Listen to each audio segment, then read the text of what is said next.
আসসালামু আলাইকুম। Stay with এক ইউটিউব চ্যানেলে সবাইকে স্বাগতম। আজকে আবারও হাজির হলাম আপনাদের সামনে নতুন একটি ব্লগ নিয়ে। তো আজকের ব্লগটা হচ্ছে আমাদের নতুন সংসার নিয়ে। আমরা বিয়ে করেছি প্রায় 4 মাস হবে। তো নতুন একটা চাকরি নিলাম, একটা বাসা নিলাম, এখানে শিফট হয়ে গেলাম জানুয়ারি 1 তারিখে। তো নতুন বাসায় ওঠার উপলক্ষে বউ বলতেছে যে তোমাকে আজকে আমি খিচুড়ি রান্না করে খাওয়াবো। সেজন্য আমার বউ খিচুড়ি রান্না করতেছে আর আমি স্মৃতি হিসাবে এগুলো ভিডিও করে রাখলাম। ভাবলাম একটা ব্লগ আকারে, যেহেতু ইউটিউব চ্যানেল আছে তো এখানে দিয়ে দিই, স্মৃতি হিসেবে থাকবে, ভবিষ্যতে বাচ্চা কাচ্চা হলে বা ফ্রেন্ড সার্কেলকে দেখানো যাবে, এই আর কি, অন্য কোনো পারপাস নেই। তো সবাই দেখতে থাকেন, এনজয় করতে থাকেন, আসলে ভালো লাগবে আপনাদের ব্লগটা।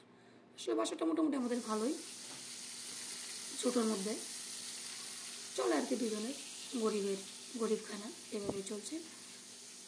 দোয়া করবেন। আর আমার বউ যে আসলে এত ভালো রান্না করতে পারে আমি আগে জানতাম না, যেহেতু আমাদের রিলেশনের বিয়ে, তো রিলেশনে আগে ও বলতো রান্না করতে পারি না এই সে, আমি বলতাম রান্না বান্না শিখো। ও যেমন হোক আলহামদুলিল্লাহ ভালোই রান্না করে।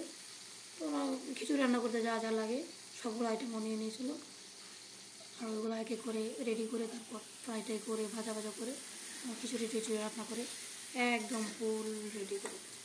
আসলে ও যেহেতু ভালো রান্না করে আমি জানতাম না।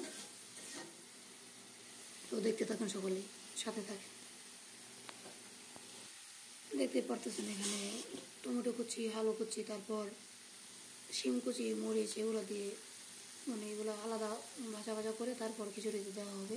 তো এগুলো বাঁচতেছে, ভিডিও করতেছে। মুরগির পিসগুলো ভাজা অলরেডি শেষ হয়ে গেছে, তাই এগুলো তুলে নিচ্ছে। আসলে ভাই,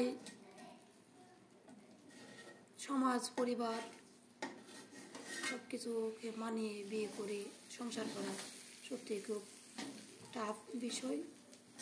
তো তার চাইতেও মজার বিষয় হচ্ছে সবাইকে মানিয়ে নিয়ে বিয়েটা করতে পারা, সবার সাথে মানিয়ে চলতে পারা, এই আর কি। তো ওই দেখেন